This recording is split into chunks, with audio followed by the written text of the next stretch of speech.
کہ علم کی پہلی سٹیج کیا ہے؟ غور سے بات کو سننا اور خاموش رہنا، علمی مجالس میں خاموشی، اور پھر اس کے بعد یاد کرنا، اور یاد کرنے کے بعد اس کے اوپر عمل کرنا، کیونکہ عمل کے ساتھ پڑھا ہوا علم وہ کبھی نہیں بھولتا۔ حضرات صحابہ کرام رضوان اللہ علیہم اجمعین قرآن کو ایسے پڑھتے تھے، عمل کے ساتھ 10 آیتیں پڑھ لیتے، ان کے اوپر عمل سیکھ لیتے، عمل میں جب وہ پریکٹس کر لیتے پھر اگلی 10 پڑھتے تھے۔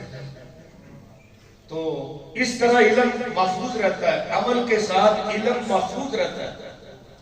اور 5ویں سٹیج ہے ثم النشر، جب سن لیا، علمی مجالس میں خاموشی اختیار کی، پھر اس کو یاد کیا، پھر اس پر عمل کیا، اور پھر آخری سٹیج ہے ثم النشر، پھر اس کو لوگوں کے اندر پھیلایا۔ تو اللہ پاک نے آپ کو اس کام کے لیے منتخب کیا ہے۔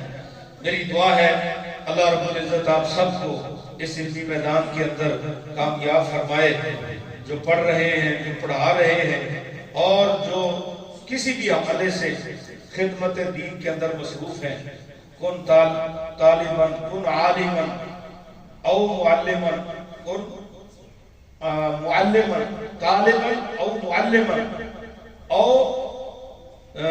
متبعاً ولا تکن الرابع فتہلک۔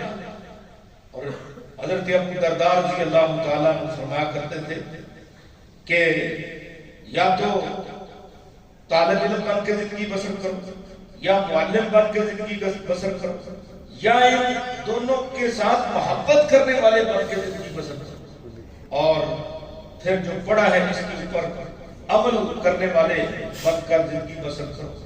5ویں نمبر پر نہ ہونا، فتح لکھ ہلاک ہو جاؤ۔ تو میرے بھائیوں، ہمیں اللہ رب العزت توفیق دے کہ ہم ایسے ہی زندگی بسر کریں کہ طالب علم بن کر، یا علم پڑھانے والے بن کر، یا ان طلباء اور علماء سے محبت کرنے والے بن کر، یا پھر جو پڑھا ہوا علم ہے اس کے اوپر عمل کرنے والے بن کر زندگی بسر کریں۔ اللہ رب العزت ہمیں توفیق عطا فرمائے۔ سبحان ربک رب العزت عما یصفون وسلام علی المرسلین والحمد للہ۔